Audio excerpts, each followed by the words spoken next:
Hello, hello. Good morning, everyone, and welcome to another episode of Objection Celebrity Court Chatter. How are y'all doing this morning? I had to get my coffee in, y'all. I will do a little bit better about being here right exactly at 8, but I did have to get some coffee in me this morning, and I am here ready to go and give y'all a great show. Our show today is the Monday Medley, of course, where we cover a few different cases, and the topic today is real estate and celebrity housing horrors. It seems like celebrities have been going through a lot of stuff with housing. The most prominent one is Katy Perry versus the old man, which she will be testifying tomorrow, and the trial will start on Thursday, and it'll be 6 days. So that's the biggest. And then we also have Denise Richards, who is trying to evict her ex-husband, I believe. It's husband still. Are they? I don't know if the divorce is finalized. Um, and then we have Brian Littrell versus the sheriff in his town, who just filed a lawsuit because he claims that the sheriff was allowing trespassers on his property. And we have an older case that I thought was pretty compelling because it is still ongoing. We haven't gotten any updates since 2024, but that's because it is a very complicated case, and that is Priyanka and Nick Jonas's home that had mold in it.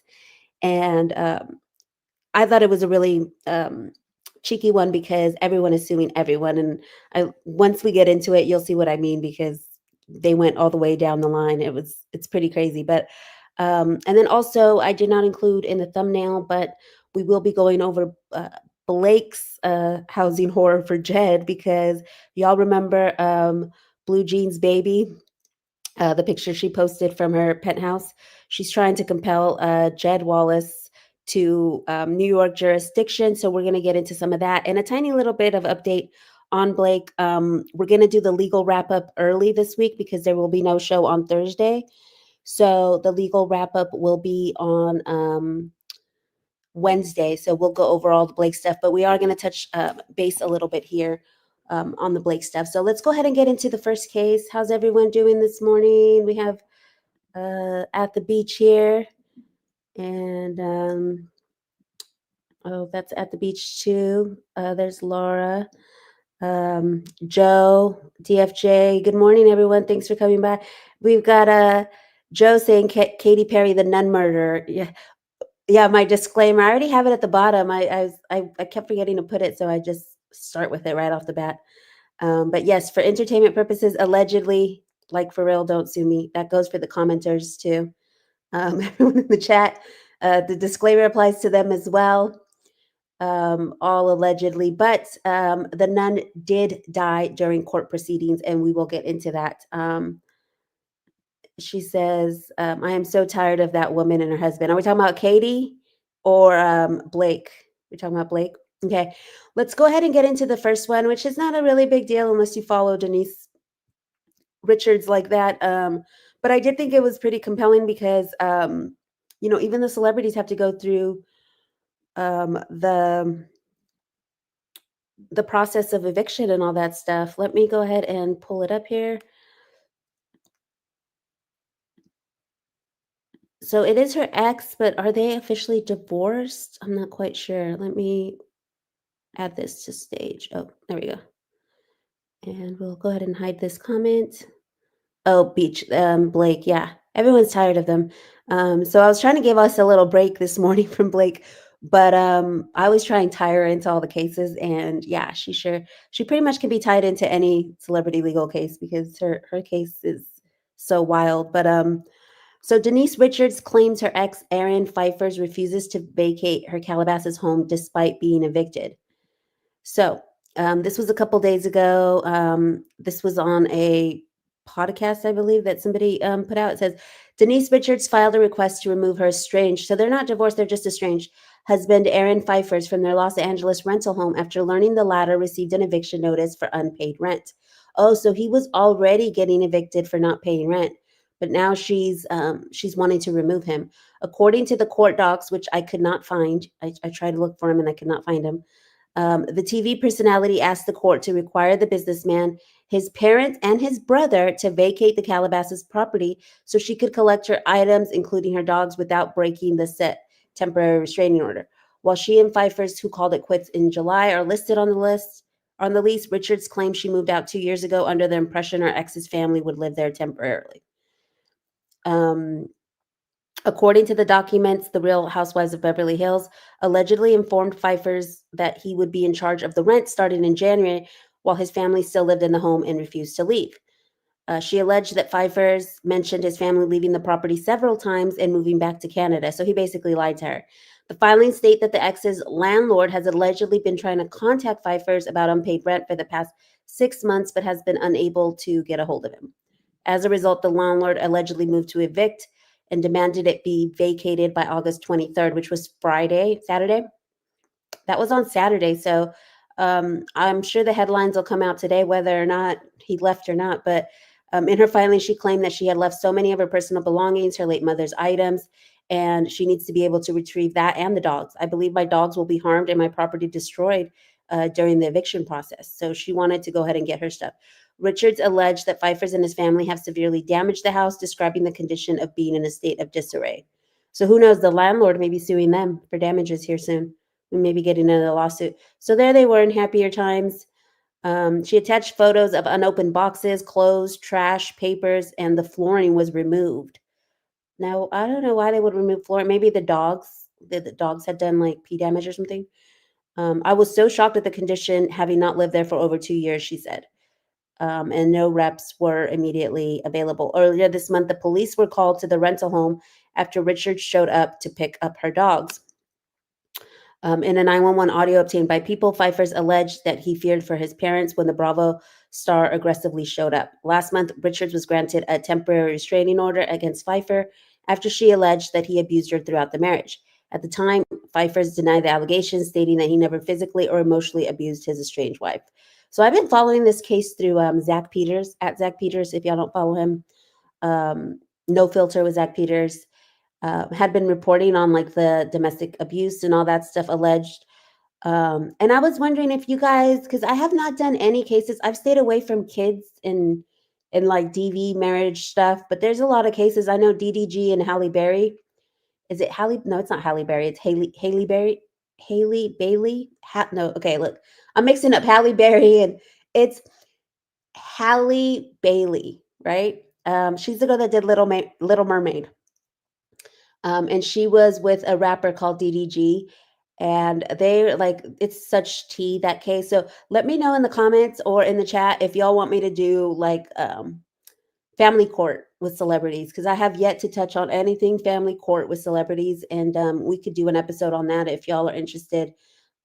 This was another one that I was looking for. There's a couple other ones that's like celebrities divorces and stuff like that. I don't know if I think Hugh and Hugh Jackman and Deb finally settled theirs, but there's a lot of cases that I've come upon that have to do with like either domestics or divorces or child custody. And so I was wondering if you guys want me to do celebrity family law, let me know in the comments if you're interested in all the tea. Um, Wait, Laura, is that interesting to you? Are you talking about that, or are you guys talking about something else? It's gonna be hard to kick out a squatter. Well, it seems like they might be moving out because there's already boxes. Um, so hard to tackle a case with kids involved because even the courts are big on protecting their identity. Yeah, and the most recent thing in DDG versus Halle Bailey is that they can't post the kid online or anything too. So at first they had just told the dad he couldn't, and now it's the dad and the mom both can't.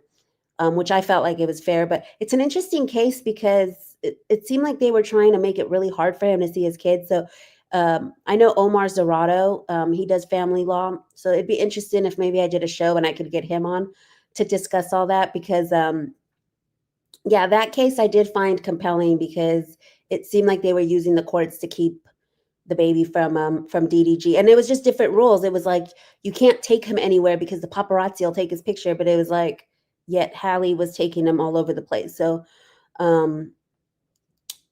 Let's see. Cases with kids are devastating. Yes. So just let me know if you guys want to do family court or not. It seems like y'all don't want to do a kid anything involving child custody. Um, but there's also like this case too that's ongoing and stuff. Um, Laura says no kids. Kids are off limits. Okay. Well, if you're on part of replay crew, let me know if you're interested in that case or not, and I can cover it. Okay, so let's go on to the next one, which is the Backstreet Boys, Brian Littrell. So you guys know they just finished their tour on the Sphere. Perez Hilton has been, well, also on TikTok, but he has been showing off all the video because I guess he went to go see them, and it's incredible what they did, the Backstreet Boys at the Sphere, because the visuals are just insane. A lot of people say it takes away from the stage and their performance, but I kept thinking how crazy it is because they started on like stages in high schools, like before pyros, and then they moved up to like pyro. But before there was like all these props for stage shows, it was literally just them and their bodies. And so I don't know, I have a lot of respect for the Backstreet Boys and their journey as performers. But today we're going to talk about Brian Littrell.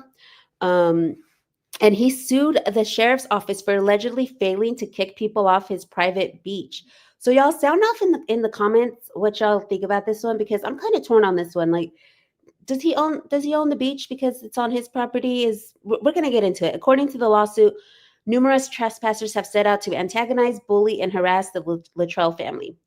Ain't nothing but a heartache. Oh my god, that is so funny. I should have put that in the thumbnail. That would have been super cheeky. I didn't get a super cheeky thumbnail this time.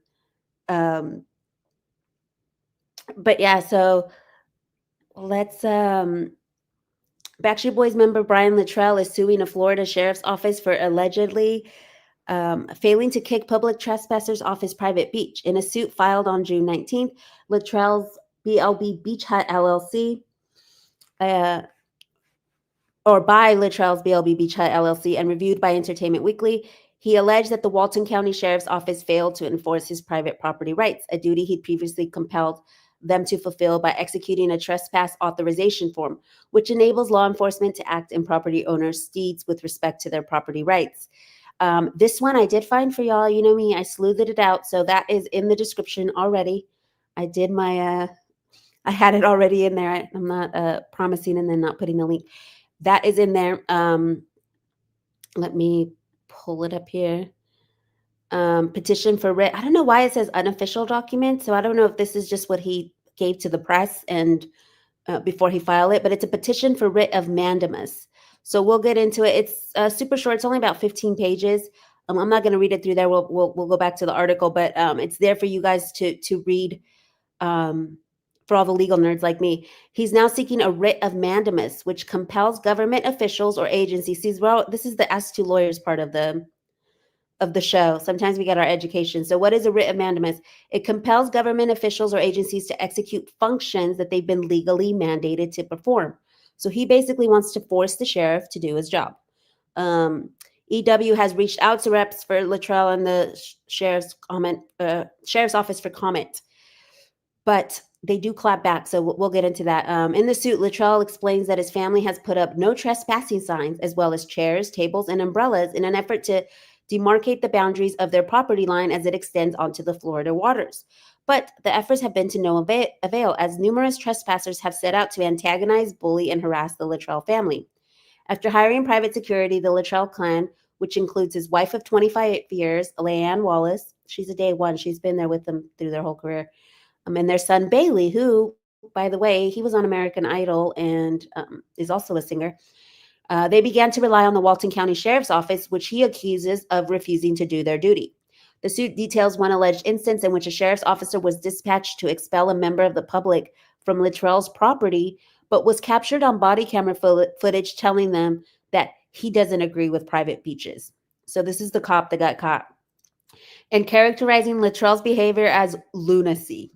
In another alleged instance, a 911 operator hung up on a BLB employee who called to report a battery and theft committed by one individual who refused to leave the beach.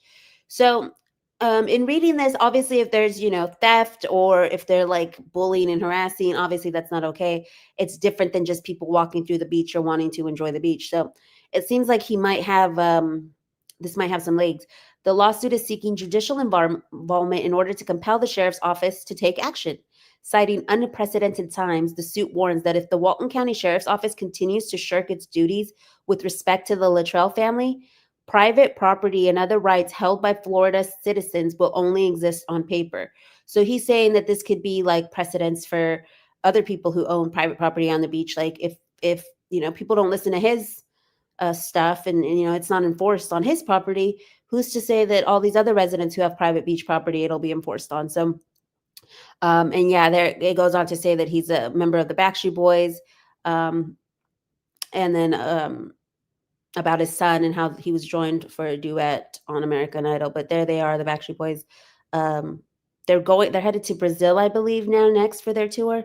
But yeah, they're done in the US at the Sphere. So there was the legal filing, but the Walton County Sheriff's Office did respond and they did clap back. They're saying law enforcement is not required to execute an arrest for trespassing. And he says the sheriff's office isn't uh, his personal security guard, which I mean, I wonder if they do have personal security there. We'll see what they say. Um, Good morning, Marie. A couple of people joining us. Yeah, so let's continue with Walton County Sheriff's clapback. So here we go. The clapback.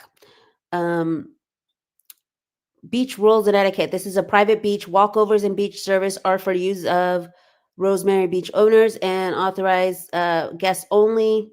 So there's a sign. It says the Walton County Sheriff's Office has filed a motion to dismiss. There's that good old motion to dismiss Brian Littrell's writ of mandamus. Littrell is a member of the popular boy band Backstreet Boys, and through his company BLB Beach Hut filed a writ of mandamus on June 19, calling for authorities to fulfill duties to enforce property rights and prevent trespassing. He claims the department failed to keep trespassers off his beachfront property. But the WCSO has since filed a motion to dismiss, which I also included below. Chat, look at that. I love it when I can come up with the document. So this one is about 10 pages long. But there, and I don't know why they say unofficial documents, but maybe they got leaked to the press before they were officially filed into. No, but it says e-filed, so I don't know what that stamp is, but this is how I got them. It is the right case number and everything. So, and it's what's linked to most of the news articles. So yeah, it's about 10 pages long. If you guys want to read it, we're going to go ahead and read in the article what it says here. The petition fails to show any factual or legal basis for entitlement to mandamus relief against the sheriff, and there is none. He further states, Walton County Sheriff Office motion to dismiss argues that Florida law does not require law enforcement to execute arrests in the event of trespassing or to aid a property owner. There are no factual allegations contained in the petitions which would support a determination that a special duty has existed between the petitioner and the sheriff.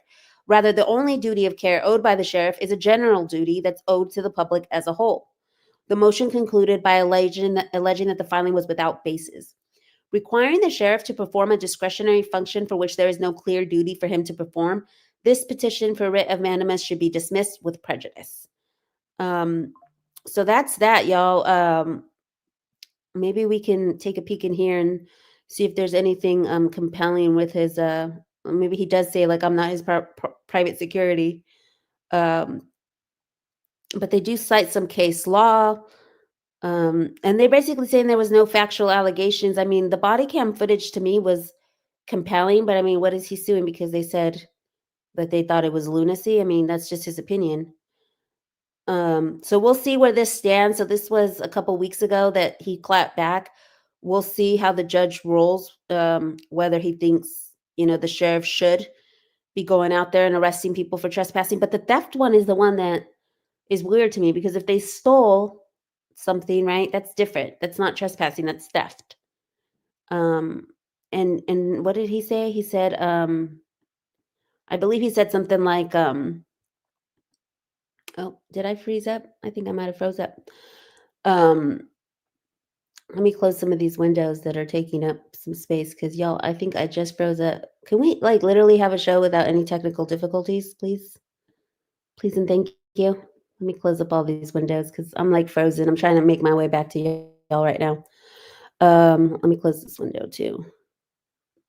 I think these windows from these smaller news stations because it was really weird. Only two people reported, which was Entertainment Weekly and CBS News, but most of this Backstreet Boy stuff was only on local Florida news. Didn't seem like it got picked up, so I'm getting the will of death, y'all. Seriously. Okay, hopefully if I close some of this stuff, it'll give me some more memory here so I can get back to y'all. Still the will of death. Yeah, there's gonna be a show where I don't have any technical difficulties, I promise. I'm trying to think if there has been one where we have it. And today I didn't have no audio, so I was like, "Oh, it's gonna be a great show, no technical difficulties." But for some reason, one of these web pages is causing this circle of death that doesn't seem to be going away. So, um, okay, it seems like maybe we got rid of it. I'm back, y'all.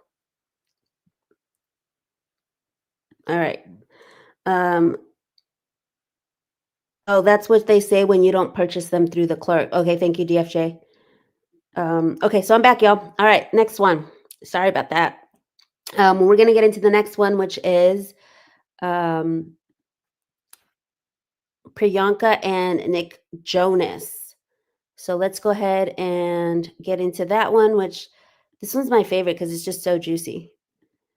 Um, so this is an older one. It's 2024, but I just saw it published in on the 21st of July. But it's a long running one, and there hasn't been any updates, and I could not find the lawsuit information because it's under a trustee name, and I couldn't. I searched and searched. If y'all are in a sleuthy mood, it's out of California, and I believe the company is C&W Construction, but I could not find it at all. But we're going to go ahead and read here. Nick Jonas and Priyanka Chopra face mold lawsuit in Encino Mansion. They're entangled in a legal dispute over their Encino Mansion after they filed a lawsuit alleging major mold issues and construction defects. The complaint stems from their 2020 purchase of the luxury property, which has since revealed structural flaws. The ongoing case raises concerns over safety and financial loss for the celebrity pair. Their legal team is seeking damages and accountability from the builders involved, emphasizing the right to a healthy living space. Well, it started when they first started to sue the sellers. Um, and this is where I felt like it got juicy because the sellers end up suing the builders end up suing the contractors end up suing the workers. So yes, it's insane. So this is why there's so many counterclaims in this. And I really wanted to find these papers because I'm sure they're super juicy. The lawsuit centers on a severe mold infestation said to affect the couple's health. They allege the issue was never disclosed prior to purchase. Experts report parts of the homes are now inhabitable due to widespread mold, and the couple claims the sellers of developers withheld the critical information, potentially violating property disclosure laws. So here's a picture of the home. I believe that they've already paid to have the mold repaired, and they're back in that house because, like I said, this is from 2024. I believe that's when like they right away got it fixed, and so now it's going to be like damages and stuff. The lawsuit targets poor waterproofing, alleging that faulty sealing led to moisture accumulation and mold growth inside the home. Legal documents claim substandard materials and delayed repairs worsened the issue. In luxury properties, proper waterproofing is essential to avoid long-term structural and health risks. Jonas and Chopra argue these failures compromise the mansion's integrity and point to possible negligence. Located in upscale Encino, the $20 million mansion features a home theater, gym, and expansive outdoor area. Though purchased as a family retreat, unresolved defects have overshadowed its appeal. The lawsuit sheds light on construction flaws rarely associated with high-end homes, raising broader concerns about the quality standards in today's Los Angeles luxury real estate market. So they filed cross complaints in response to mountain issues. They have filed cross complaints against the builders and the former owners. The filings aim to hold all responsible parties accountable for construction defects and hidden damages. But it's like a blame game because the owners are blaming the builders are blaming the contractors are blaming the people who did the work. The legal move is part of a broader effort to recover losses and to push for higher transparency in real estate transactions. Their legal team stresses the need for disclosure reform, citing this case as a warning for future high-end property buyers. Do your due diligence. So they purchased it in 2009. A former tenant alleges that toxic mold on the property caused serious health problems, including respiratory issues. Experts confirm that mold can trigger allergies and asthma, especially in humid conditions. They did not issue a public statement, but the case highlighted the ongoing risk of mold in California's luxury real estate. Mold lawsuits are increasingly common, prompting calls for regular inspection and better maintenance. They're expected to present records detailing upkeep efforts as part of their defense. Beyond legal battles, Nick Jonas and Priyanka Chopra are reportedly facing soaring renovation costs tied to the mold remediation in their Los Angeles home. Extensive repairs may be required to restore the property's safety, with experts noting that renovations in upscale areas like LA can cost millions. The couple had already invested heavily in upgrades, making the added expenses even more taxing. So they're trying to get damages as well to pay for all that. Real estate professionals warn that hidden problems like mold can lead to a major post-sale renovation burdens, even in luxury homes. So that's that. And then I believe there's another little article I had pulled up here. And this one is more current. It says, so the lawsuit is even older than 2024. It was filed in May 2023. But in 2024, I think is when they got it fixed. And that's when all the counterclaims came in. So a water leak appeared at the barbecue area on the deck is what the complaint said. The leak damaged a portion of the interior living area immediately below the deck. The home's problems allegedly made the premises virtually unlivable and dangerous from a health perspective. This has resulted in substantial and significant damages, which requires that the purchase and the sale be rescinded, said the lawsuit. So via their trustees who filed it, they're seeking consequential damages. In the alternative, plaintiffs should be reimbursed for all costs of repair plus compensation for the loss of use and other damages caused by defendant's conduct. The exact costs have not yet been determined, but it will exceed 1.5 million, and general damages are estimated to be around 2.5 billion. So what I hate is like, okay, so this is page 6. I wish that more outlets were like Deadline, where they just put the and I'm not giving Deadline their flowers, by the way. I'm still anti-Deadline, but I do like that they put the link to the documents, the PDF. So here they but a lot of these outlets, they gatekeep the documents, but this is one of the pictures that was in the lawsuit showing the mold and stuff. And they're in black and white, so you can barely kind of see, but this is the area that they were talking about that had to be ripped and taken apart because of the mold. And so then this is the exclusive. This is where we got most of our information, because there's really not that much information out there. It's Fred Fenster, who represents the trustee, is the lawyer. He explains that there's some delays due to the fact that everyone involved is suing each other to deter the blame. And that's why I wanted to cover this one, because I'm like, it's so juicy. Like, imagine, like, it's your fault. Another counterclaim. Like, we thought the Blake docket was crazy. Like, imagine this docket. The trustee filed the lawsuit against the builder. The builder then filed a cross complaint against subcontractors. The subcontractors then filed lawsuits against their own people. It's like everybody who put a pick or a shovel in the property is going to be involved, and it's going to be up to the builder to decide and prove who was responsible for the defects. So they did leave their home in order to repair it, but I think it's already repaired by now. Per public records, it appears that the trustee entered in a deed of trust and assignment of rents agreements with the home lenders. So there was some stuff that they were like over embellishing it because something about the mortgage, but it's not true. Fenster clarified that there's no indication of any financial issues on behalf of Jonas and Chopra. The reason why they did that was simply standard operating procedure to provide security for the loan. But yeah, so you see, and this is a luxury home, and look, I mean, you can kind of see it there on the right. And then here they're like basically pulling it all apart to show all the mold. So yeah, that's that lawsuit. A trial date likely won't be set until 2025. We have not seen anything yet. It's already August. And since I can't find the paperwork, I have no other update except for it is still an open and ongoing case with several parties involved. So Um, yeah, we'll see. We'll keep an eye on that and see if there's a trial because that one should be pretty juicy. Let me check on the chat over here. What are y'all saying? Home maintenance is pricey. Maintenance for a $20 million home is going to be a ton of money. How did the home inspection not pick up any of that mold? And that's probably what's going to be. That's why I really want to find the paperwork. I'm going to work on it and see if I can. But I spent 2 days searching under Fred Fenster, under the construction company, which is funny because the construction company has 2 other lawsuits in Colorado, I believe. And I forget where the other one's at, but it's not this one. Um, and what I hate about California lawsuits is that they're not on court listener, so it's just harder. They don't wanna spend their own money. Well, it seems like they did spend their own money, now they just want the money back. They have a bowling alley in their home, they can make a sacrifice to fix the mold. Well, they did fix it, y'all. They used their own money to fix it. Um, but now they just want the damages. And yes, we're going to get into why this is a problem. Poor workers, they're at the bottom of the totem pole. Yeah, what if it comes down to these workers being blamed? And it's a great transition into Katy Perry because this poor old man, it goes to show, the richness of celebrities. And I mean, they are entitled, it's still their money, so they are entitled to compensation if they bought a home that wasn't um as like what they said it was, like this is a luxury home and then you find mold in it. So I do get that part.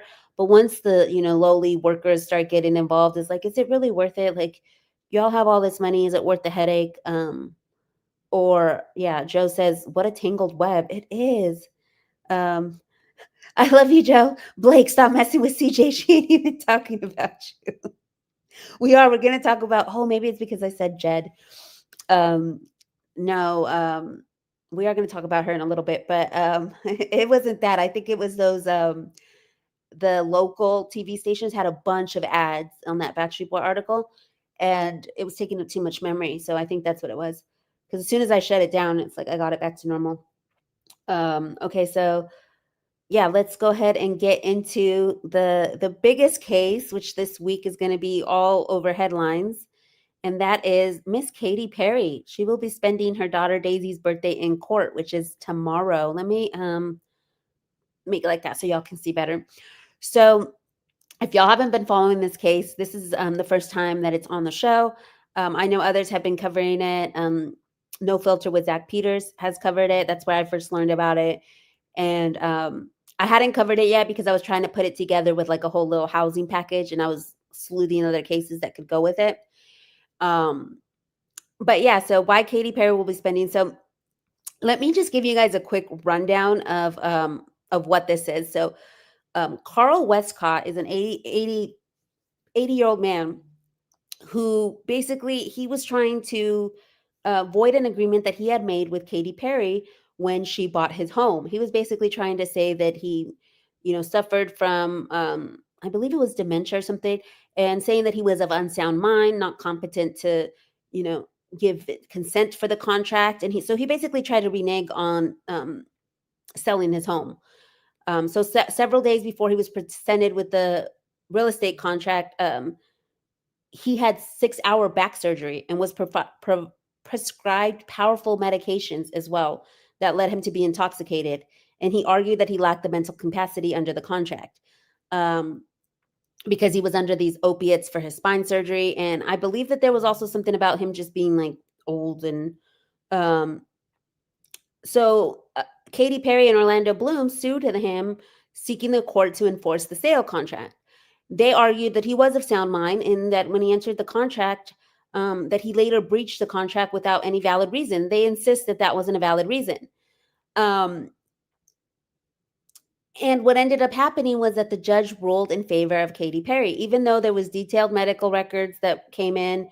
There was testimony from some of Westcott's doctors, additional witness accounts from the doctors.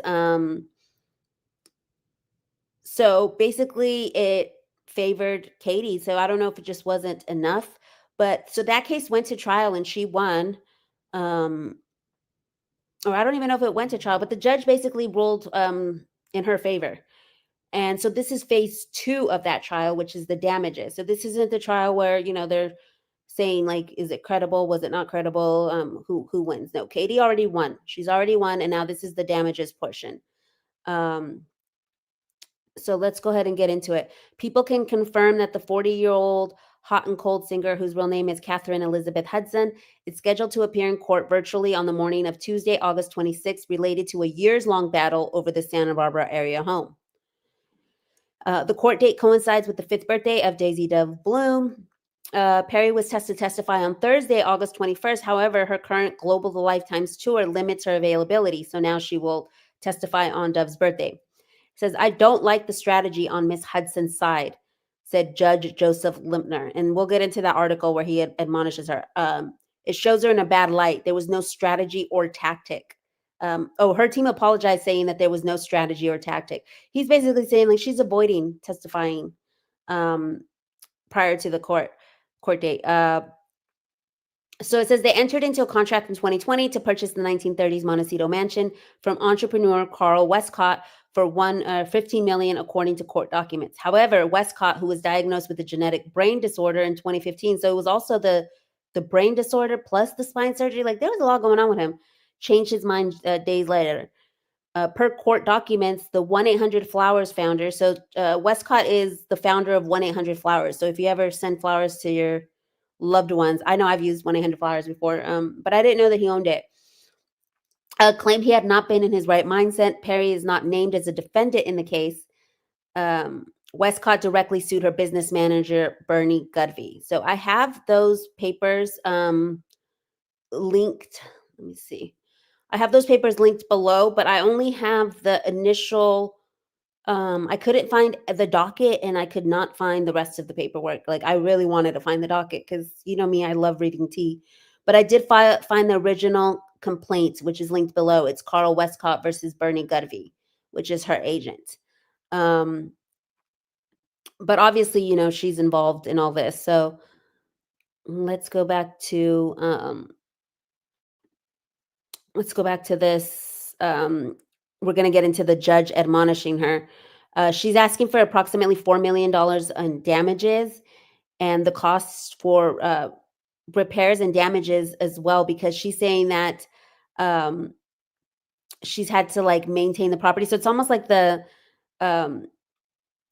because of the lost rental value, even though she was renting it to Chris Pratt, who had entered the chat. He's on the witness list, but he has not been deposed yet. So we don't know if he's going to be in the trial or not.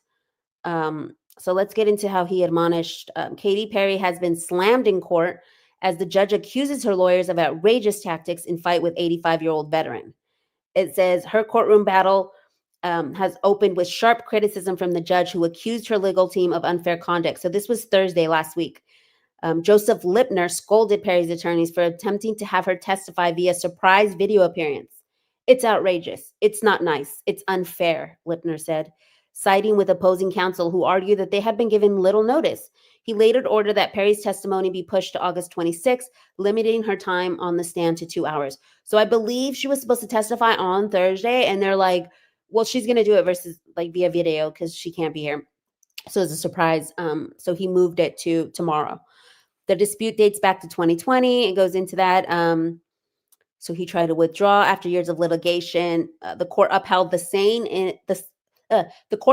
sale in Perry's favor, but the singer launched a new damages case. So this man is 80 years old, and this is why everybody's like up in arms about this. And you know, you guys can sound off if you're a replay crew in the comments or in the chat here, whether these celebrities are entitled like to their money, or you know, because like if a regular person were to go through that and somebody wanted to back out of the agreement and stuff, like obviously they would.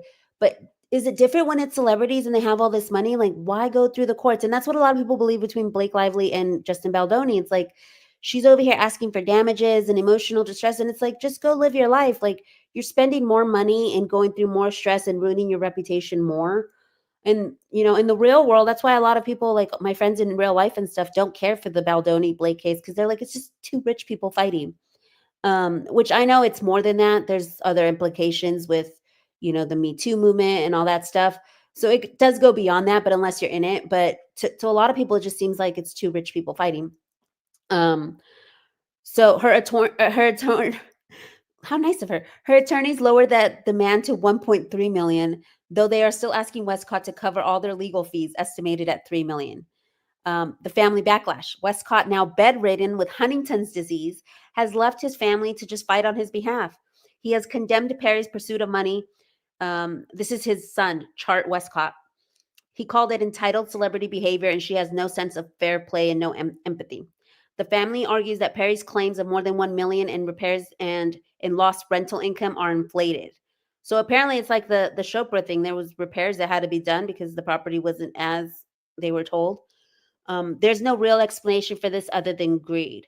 So y'all can sound off in the chat whether y'all agree with Chart or you think, if she bought a home that she thought was going to be this luxury property and then there was repairs that still had to be done that weren't, told to her in the beginning, should she still be compensated? Perry's team maintains that inspections later revealed significant problems with the estate, including flood damage and roof repairs. They also argue she's entitled to lost rental income, though critics note she originally said she had wanted the house as a family home, and not to mention that it came out later that she rented it to Chris Pratt. The trial is expected to last up to 5 days with dozens of witnesses scheduled, including experts retained by Perry. Bloom was subpoenaed, but excused by the judge, who said he wanted to avoid a celebrity circus. So Orlando will not be testifying. And I doubt that they're going to call Chris either, because if he doesn't want it to be a celebrity circus. But Chris's testimony might be compelling, because if she rented it out and then is claiming lost rental income, so he might come in. We'll see. She's going to give her testimony, and the family insists the case is an unfair burden on a dying man. And everybody else pointed out, this hasn't been the very first time that this happened. She tried to buy a like a church, what is it called? A covenant? Is it a covenant? I don't know what it's called, but basically she tried to buy this church, and these nuns who were apparently living in it or something. During the court trial, one of them went to court, and then she died, and I don't know if she died at the courthouse or what, but she ended up dying because of the stress of the lawsuit. So, and that's allegedly, obviously entertainment purposes only, but so that's why I'm like, is she gonna, I put it in the description, is another person gonna be killed over the stress of, I mean, that man is 80 years old. So Katy Perry and her partner, Orlando Bloom, were being taken to court by Charles Westcott. Westcott argues that he is not of sound mind when he agreed to sell the home. But okay, so this is Danny Romero reported on a story behind the lawsuit called the Perry Act, a law that, if passed, would protect home buyers and sellers over the age of 75 from potential financial abuse. So it says she's roaring back into the spotlight. This is kind of like the transcript here. Let me go to where it talks about the Perry Act. Carl Westcott and his family are spearheading a new housing act called the Perry Act, protecting elder realty for retirement years. So I thought that was kind of cheeky that they named it the Perry Act by, using an acronym, protecting elder realty for retirement. The purpose of this act is to establish a 72-hour grace period for certain real estate sales and transactions when it involves someone that's over the age of 75. The act has gained momentum both on state and local levels from representatives, but remember, for a bill to pass, it needs a majority vote, 21 votes in the Senate and 41 votes in the Assembly. So what is the likelihood of this passing? I think this honestly highlights the importance of elder fraud and elder financial abuse, how it's a serious issue in the U.S. The FBI says that online fraud targeting seniors has increased 400% over the most recent years, and the Federal Trade Commission also reported that in 2020, seniors had filed more than 100,000 complaints. And some of those were estimated at 500 million. Now, again, like I said, for this bill to really gain momentum and to pass, it still needs 21 votes and in the Senate and 41 in the Assembly. But it really does highlight that there isn't an act right now that protects seniors. So if this act does gain momentum and pass, which it could, it will really make an impact in the housing sector for retirees. And so this was printed back in 2023. So I did not look into the Perry Act, but I will look into it to see what's the status on that, if there's any way that we can help get that passed, if we can write to somewhere or sign a petition or something. I'll look into it. If I find anything, I'll link it below. And so the family came out a couple days ago, 3 or 4 days ago, saying that they were willing to forgive the pop star on this one condition. So as the second phase of the legal battle continues, and this is him, y'all, right here. This is Carl Westcott, and that's him and his family, and he's literally just bedridden, just waiting to pass away, I guess. Yeah, that's just crazy. The Post spoke to his son Chart, who revealed that he can show Perry grace if she sincerely apologizes to them for dragging out the legal process. He doubts that will happen. However, sources familiar with the case point out that Westcott's team has allegedly requested continuances in the trial 6 times between 2022 and 2025, while the singer's attorneys only sought to push it out once during the trial. But I can see why his attorneys were trying to push it out, because y'all think that this isn't expensive for the family to maintain his health and stuff. I mean, he is a millionaire too. He owns 1-800-Flowers. So I don't know. I don't know. It's tough. It's tough, tough, tough, because I'm like, of course they would delay it. They don't want to probably pay all this, what, 3.25 million in damages. While a judge already ruled that she was the rightful owner of the California mansion, they're seeking 3.25 million. I think it's up to 6 million now, because she added another. Yeah, later she insisted 2.2 million in alleged repairs, and then plus the attorney fees. So I think we're at 6 million plus in damages now, or that she's seeking from him. So basically, it said that Westcott had presented no evidence that he was incapacitated. So he awarded Perry the mansion in December of 2023. So it took him 3 years to go through that whole trial. And then she ended up getting it. So it says that there was also he acknowledged that there was significant evidence to demonstrate that Westcott knowingly signed the contract, noting he seemed to be coherent, engaged, lucid, and rational. But these pictures, y'all, like 85 years old and bedridden and dealing with that. That's crazy. So it says the deed was transferred to Perry LLC's DWB, named after her daughter. And then the singer's attorneys claim that experts examined the estate last year and determined that significant portions needed to be repaired, including nearly $1 million in pervasive flood damage that occurred in early 2024. But I wonder why he's responsible for those damages if the sale and she got the house in 2023.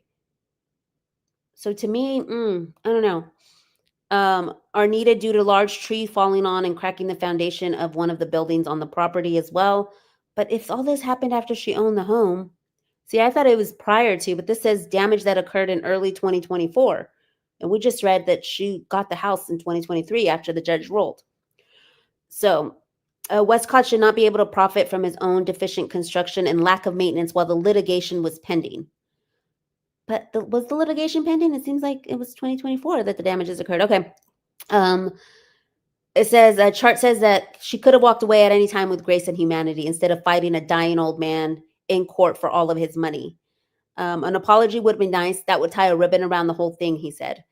I'm not expecting it. I don't think it's in her nature to take responsibility for anything, but certainly not for her bad acts. She doesn't take responsibility, so that's not going to happen, but that would be nice. Sounds like somebody else, but I'm still torn. I mean, I don't think she should have gone after, and then attorney fees at that. Absolutely. I think you have to forgive people if you're sincere in their apologies. He said, you have to give them that grace. So he's like, I'm willing to forgive her. But he notes that grace is not what she has shown my father, not 1 ounce of grace or dignity. She's absolutely a necessity that we would do that. And it is absolutely a necessity that we would show her that grace, and it would be completely forgiving. He's saying he wouldn't speak for everyone in the family, but it'd be nice for them to let the public know that there's an actual human being in there with empathy and compassion left. He also shared that there will be family members present during the entire trial, which is estimated to last 5 days. This includes Chart's sister-in-law. Oh, look, here's a little Easter egg. Real Housewives of Dallas alum Cameron Westcott, who is married to his brother Court. So there's a reality TV connection. He revealed that he and his brother will be testifying during the trial. Perry will also testify. The pop star's legal team filed a request on Wednesday. We know that she is filing, she's testifying tomorrow. And she's going to be heading overseas for concerts beginning September 6th. But I believe that the trial starts on Thursday. Chart said this trial is painful for everyone involved. We're having to spend money on plane flights, hotel rooms. It's a big be an inconvenience for her, which is very telling. So unfortunately for us, the legal fees will be high, huge inconvenience in terms of time, money, and they're spending time away from their father. So, and that he's shielding him away from the trial. We try not to talk to him about it for obvious reasons of stress and anger. And we're just trying to make it as peaceful as possible for him. I would honestly spare him from that. I don't want to cause any sort of agitation with him. While they're not holding their breath for an apology, Chart says he's excited to unmask Perry in court and the spurious nature of these damages claims, which are just utterly ridiculous and a complete insult to both my father, my brother, and our entire family. And he hopes that the singer's mother and father are aware of the situation. Her parents are devout Christians. I wonder what they think about what she's doing, how she's conducting her affairs. They were evangelical ministers, her parents, for over 40 years, Keith Hudson and Mary Perry. The singer has often spoken about her ultra-conservative childhood, which was another reason why when she was trying to take that property from the Catholic Church nuns, that was also weird. So yeah, it just goes on to talk about her family, but the Post reached out to Katy, and of course she had no comment. One of the other things that's not in this one, but that I had read, was another quote where he was basically just talking about how it was so sad for his dad to have to, endure this in his last dying days. And he's like, and if he passes away, it's going to be up to his grandchildren. And he's like, this millions of dollars is going to go to his children and then his grandchildren to pay off. So I don't know if maybe he's not as rich as we think he is, but I mean, he did live in a $15 million mansion. But yeah, he did make a comment saying that it was going to be up to his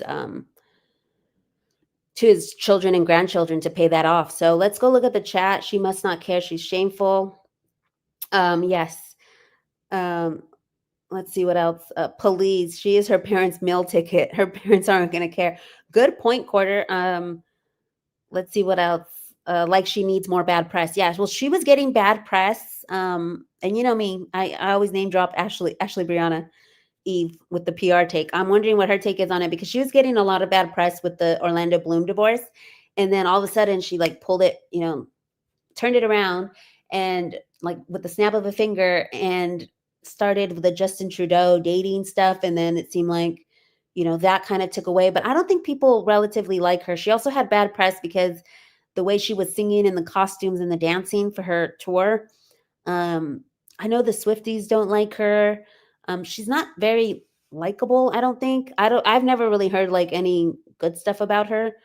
But yeah, so she was getting a lot of bad press. And I think with the Justin Trudeau stuff, it kind of turned it around, at least on Google, where it was like, it's a new romance buzzing, or, all this stuff. Second chance for Katy. But Raffle says she kept Orlando captive. I'm convinced.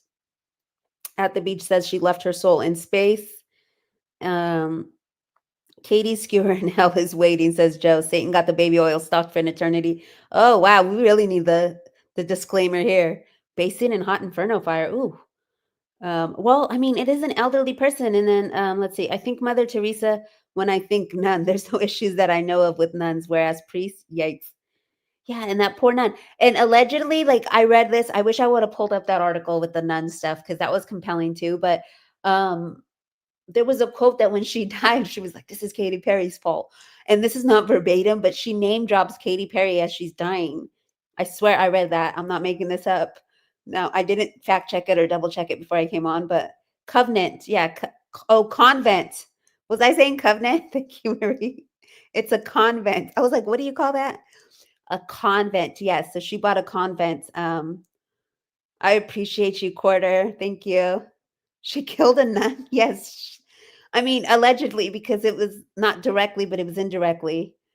Well, Quarter, this is probably what the judge thought. Wouldn't the man who helped sell the house, wouldn't they see that he was out of his mind? I mean, obviously the court said there wasn't enough evidence.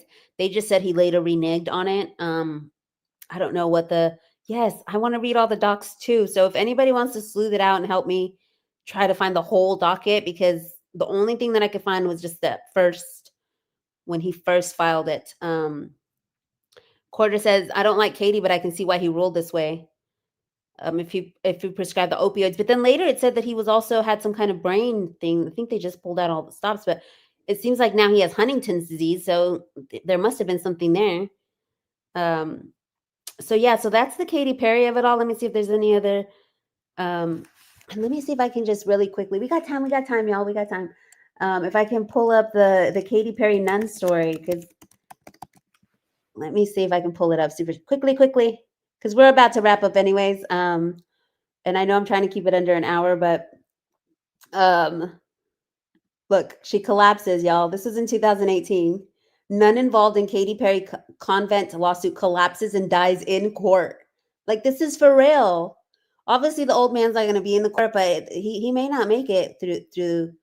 She was 89 years old. The uproar over the property began in 2015 when Holzman and the Sisters of the Most Holy and Immaculate Heart sold the medieval Spanish Gothic Tudor real estate to restaurateur Dana Hollister. But the Archdiocese argued that the nuns did not have the right to sell the property, which includes 30,000 square feet of living space, a pool, a tower, and an adjoining prayer house. And it instead approved a sale to Perry, even though Hollister was already living there. So, yeah. In 2016, a judge ruled against the nuns, declaring the $15.5 million sale to Hollister invalid and ordered her to pay the Archdiocese and Perry millions in legal fees. Archbishop Jose Gomez, who has been on the opposing side of Holtzman and the nuns, issued a statement after learning of her sudden death. He wrote that she served the church with dedication and love for many years. She took her vows at 18 years old, and it was sad to hear the news of her passing. They offered a mass. It's doing not anyone any good except hurting a lot of people, is what the nuns were saying, pleading with Perry to please stop pursuing this purchase. It was the first time Holzman and Callan had spoken out since the judge ruled against them, clearing the way for Perry to buy the former convent. I keep saying convent. ABC reported the sisters pulled their money together. This is so sad, y'all. I shouldn't have read it. This is so sad. They pulled their money together to buy the 8-acre property in 1972. They occupied it until 2011 when they say the church archdiocese forced them to move to other locations. In a 2015 interview, Holtzman outlined one of the deepest concern about the sale because her $14.5 million offer included $10 million in cash. It was brokered without the nuns' involvement, and they would never see a penny from the sale. In contrast, Hollister had made her offer with only $100,000 in cash directly to their order. Katy Perry represents everything we don't believe in. It would be a sin to sell to her, is what they said. But I thought this was the article. But in one, you know how there was the other sister? Okay, so the one that passed was Rose Holzman, but the other sister, what was her name? Rita Callanan. She's the one that said that when she, like, after she collapsed, she was like, it's Katy Perry. This is all because of Katy. Like, something like that. Let me see if I can find the quote. Let me see. Let me just type in quote, nun quote. Here in real time, getting some tea. Does it say? No, it doesn't say what her quote was, but I swear, I think she just said, Katy Perry, please stop. I think that was her last words. Yes, right here. She said, Katy Perry, please stop. Well, I don't know. There's not a direct source. That was just on Reddit. So don't take it for Bible, but I'll sleuth it and see if those were her final words. Like, look, this is right here on IMDb reported it, but they might have been reporting it from Reddit. Let me look real quick. And let me pull off the comments so that you guys can see it. She died in the courtroom. To Katy Perry, please stop. These were the final words of Sister Catherine Rose Holzman before she died. So this is from IMDb, but it doesn't have a source. Oh, it says ABC. ABC was the source. But yeah, isn't that sad? She's dying and she's like, to Katy Perry, please stop. That's crazy. So that's the Katy Perry of it all. We will update y'all on the legal wrap up on Wednesday on what goes on with her testimony on Tuesday. And we'll keep an eye on all this. As we wrap up, obviously, y'all know that we got to keep, it's always about Blake. We got House of Horrors with Blake. It says the New York penthouse is the House of Horrors here with Blake. And so what we're going to talk about, how I looped her in this, is that here's her penthouse in New York. It seems like this building here. We already know it was House of Horrors when it came to Baldoni going in there and getting ripped apart by Ryan. But this is what we're talking about, this picture from her penthouse. And the quote that she put in this picture, it was in some filings, and I did actually put the filings down below. Blue jean baby New York lady. So it wasn't maybe this one, it was the blue jean one. So, but that was another picture. So this isn't the exact blue jean baby, but she included a few pictures of her inside her penthouse in the filings to compel Jed Wallace for New York jurisdiction. So as you guys all know, she's trying to claim the smear campaign came from Jed Wallace. The court already ruled that there was no grounds for jurisdiction for Jed Wallace to come. What the fuck is she wearing? Yeah, I know. Big Bird Blake, like Sweet and Salty Lynn has said, Big Bird Blake. That looks like a Big Bird Blake outfit. So horrors with the W for Blake. Oh, yes. TFJ horrors with the so yeah, so she's trying to say, and she just filed, and I did link those docs. She just filed DFJ, who's in the house. Shout out to DFJ. If y'all don't follow her over on X, it's at don't FCKW Justice. We'll link it in the thread. But she wrote, I can't read past the first 2 pages of this garbage. I can't read past the first 2 pages of this garbage, whining about smear campaign nonsense. But if you want to torture yourself and read Lively's memorandum of law, here is a link. So she just filed another memorandum of law in support of her motion to compel. This is for the discovery. So the jurisdiction is still pending. And then she filed this a couple days ago, trying to compel more discovery before there's a decision on the jurisdiction. And he already provided all the discovery prior to the last motion to dismiss, where he was dismissed. So if y'all wanted to read the nonsense, obviously it seems like it was a nothing burger because, as DFJ points out, it was just a bunch of whining about a smear campaign. So we'll see if the blue jeans baby stuff works or not. Also in our wrap up on Wednesday, we're going to go over this hot tea, Justice for BJS. This is just a sneak peek, y'all, into the James Vitushka of it all. He was the Daily Mail reporter who filed a declaration saying that Leslie Sloan had not told him that Blake was SA'd.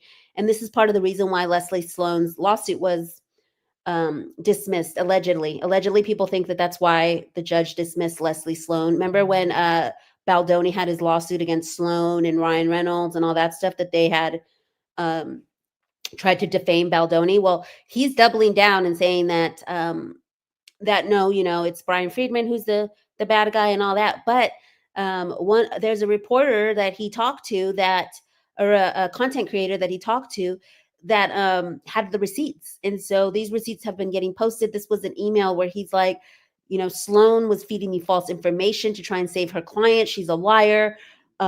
She was dishonest. I'll zoom in here. And this is where it says that she tried to extort the godmother of her children. Swift's father, Scott, stopped Lively's extortion. I broke this exclusive this week. Swift's rep, Tree Payne, is my source. And so if y'all follow Ashley Brianna Eve, she basically was saying like, it's weird that we haven't seen Tree Payne with Taylor or anything. I wonder if she still reps her. Tree Payne may not be repping Taylor anymore because of this. So imagine how many people this has hurt or affected or whatever. James Vitushka now is out of a job. Tree Payne may have been let go by Taylor and they were like tight, allegedly. We don't know. She might still be there, but James says he's very close with Tree. Obviously take this with a grain of salt because James V has flip-flopped. So we're going to get into the James Vitushka of it all on Wednesday for the legal wrap-up.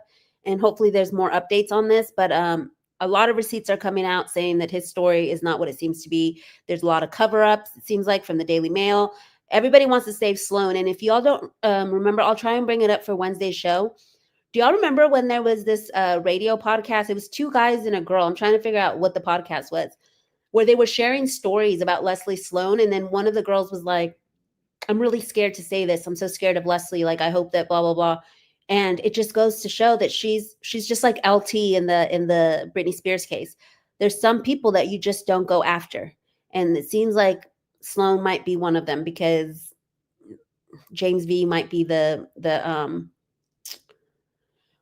case example of why not to mess with Sloan. So we're going to go ahead and get into that legal wrap up, as well as on Wednesday, we will go over all the Perez Hilton of it all. In the meantime, if y'all want to catch a flight to Vegas or drive down there, Perez's hearing is going to be on August 28th, which is this Thursday at 12:15 in the Las Vegas Federal Courthouse. He is asking for your support. If you are a journalist, double the support, like, or if you know any journalists, if you guys want to, I was thinking of just starting to tag this week all the Las Vegas local news stations on the story. So if anybody wants to help me do that, we could do that as well. But we're trying to get the word out. It says, why attend? Blake Lively has issued a subpoena against Perez Hilton for reporting on her public behavior. This case challenges Nevada's SHIELD law, one of the strongest press protections in the U.S. Your presence shows support for local journalists and the First Amendment. Join fellow journalists and advocates to defend press freedoms. And y'all, I looked into the Nevada SHIELD law, and she keeps saying he's not a journalist. He's not a journalist. By definition, traditional journalist, he is not. But in Nevada, they don't define it like that. They recently just added digital bloggers and podcasters into that definition. And it's a loose definition. It's basically just saying anybody who gathers information and reports on it. It doesn't have to even be news, because some people are saying, well, no, because it's about reporting news, not gossip, and they might get them on that technicality. Nope, no way. I don't see it happening. And one of the funny parts when I was researching the Perez stuff yesterday, because I wanted to see like what's the Nevada SHIELD law and all this and educate myself just to see, I'm a legal nerd like that. When I was doing it in Google AI, why did they keep trying to be like, he's going to lose, Blake has the stronger case? And I'm like, if you're saying you're not, if you're unbiased, why are you saying that she has the stronger case? Because then when I was like, what are the strengths in Perez's case? And they didn't want to tell me. The Google AI wouldn't tell me. They're like, we have to remain unbiased. And I'm like, but you literally just said Blake had a strong case. So the Google AI is so compromised. Even when you type in, is Perez Hilton a journalist? It'll just come up a no. And the reason that it states is the Blake Lively stuff. So it's already affecting the AI responses due to this case, basically taking Blake Lively's assertion that he's not a journalist as Bible. So obviously there's, other AIs such as Grok and Chat GPT who are a lot more able to help in the research and stuff. So I was able to get down to like the nitty gritty of the definitions of Nevada SHIELD law. And it seems like he's got a really good chance to overcome this. So we're going to get to that on Wednesday's legal wrap up and anything else that comes up this week. Tomorrow's show is going to be on Brian Friedman, all of the lawsuits that he is representing. It's going to be called Getting Freed by Friedman. I don't know. We'll find something cheeky to call it. But Vin Diesel is going to be featured, as well as some other cases as well. Potentially Jillian Michaels, who just contacted him. So yeah, we're going to get into everything Friedman for tomorrow's show. And then Wednesday will be the legal wrap up. Thursday, we'll be taking the day off. We may do a night show with a surprise guest. I'm not quite sure yet. But it'll probably be a docket deep dive into either Kevin or something else. So stay tuned for all that. In the meantime, if you're not subscribed over on X to Objection Celebrity Court Chatter, I report a lot more over there than I do here on YouTube, because there's other cases that I haven't covered on the channel. So if you guys want more celebrity court tea, we had something really fun with DJ Academics being deposed for the Meg Thee Stallion case, where she's it's between her and a content creator, and they're basically saying that content creators are getting paid. And this man came with a plate of hog moss to the deposition. And oh my gosh, this is so spicy. I kind of want to cover it on the channel because it is so spicy. One of the lawyers pulled up her window, and not once, but twice. Because first it was the paralegal that was there helping. She pulled it up first. Then the second time, the actual lawyer pulled up the Slack channel and put it on blast that they were talking to Deseret, the CEO of Our Nation. And if you know, you know. She's involved in the DeMore Hadley, lawsuit. That's the mother of DeMore. And so it's so spicy because yes, and he put them all on blast. Like, look, there is corruption going on internally here. So if you guys want all that tea, and then here he is with this plate of hog moss, and I'm just like, what? They can do depositions like that? It was 7 hours, he said, and he was just straight up eating and everything during his deposition.